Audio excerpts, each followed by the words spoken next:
Hello there, Seraphim17 once again. This is my Sinner Sacrificed for Redemption video walkthrough. We're taking on Proud Rhodes, and just ignore the footage right now. You'll notice I don't have any cursors. I had to re-record going up to the piece of rock and touching it, but then when we go into the fight, it will be from the file that was before, because I had a capture failure, unfortunately. Proud Rhodes is difficult because he decreases your attack power, which I think is the worst debuff in the game. I'm a big fan of DPS. Like, damage to me is everything. I would rather give up everything else than give up damage, so this one hurts me on a personal level. But this boss is one of the best in the game, in my opinion, but he also suffers from a bit of a lazy second phase. Instead of making him more interesting at the end of the fight, they instead give him shockwaves on normal attacks that don't make much sense and don't really add anything other than frustration. And they also summon mobs and give him this strange AoE that I really wish he didn't have. And it's kind of funny because if you go back to the Undock fight, when she transforms and it's all that electricity, you can wail on her without taking any damage, and you think you would get damage from the electricity, right, because she's transforming. This guy goes down on his knees into a weakened state and starts summoning enemies, and if you attack too close to him, he just meat grinds your HP. It's really bizarre. But I believe this dude is a big homage to the Tower Knight. He fights very similar to him, minus the defensive nature of the Tower Knight.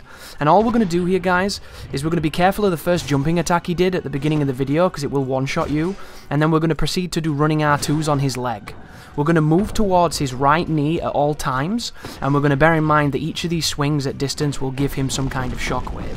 The biggest problem with this boss on the original Xbox version is that certain moves that he does kill the frame rate, and by doing that kill you. All the things that involve his shield and the particle effects will result in stutters and oftentimes frame rate drops, and the amount of times where you'll get hit because of that is kind of high, so be very, very careful.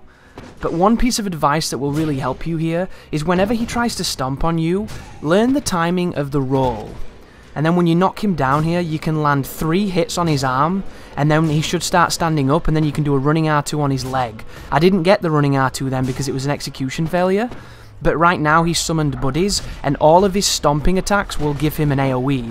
However, I'm killing him so quickly, it doesn't really matter. And in this moment, if I'd decided to throw a spear then instead of swinging, I might have been able to avoid taking that piece of AoE damage from his wounded state. And that would have been no damage.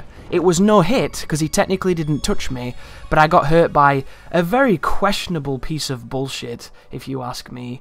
But there you go, guys, there goes Rhodes.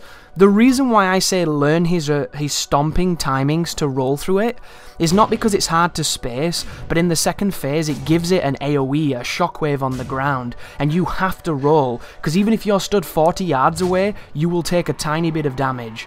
And most of his moves in the second phase have this shockwave, and that's the thing that will be chipping away at you constantly.